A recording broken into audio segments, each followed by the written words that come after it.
సింగరేణి గని కార్మికుల యొక్క కుటుంబాలలో ఆనందాన్ని చూడాలన్న ఆలోచనతోని రాష్ట్ర ప్రభుత్వం సింగరేణి సంస్థ యాజమాన్యం వాళ్ళకు బోనస్ ప్రకటించాలన్న ఒక మంచి ఆలోచనతోని ఈరోజు మా ఉప ముఖ్యమంత్రి బట్టి విక్రమార్క గారు ప్రతిపాదన తీసుకొని రావడం జరిగింది. వారి ప్రతిపాదన మేరకు సింగరేణి కార్మికులకు బోనస్ను ప్రకటించడానికి ఇక్కడ మంత్రివర్గ సభ్యులు,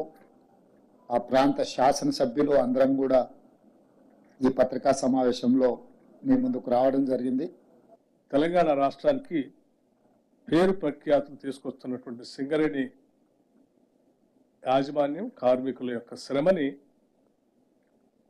వారు సాధించినటువంటి లాభాలని కార్మిక సోదరులకు పంచే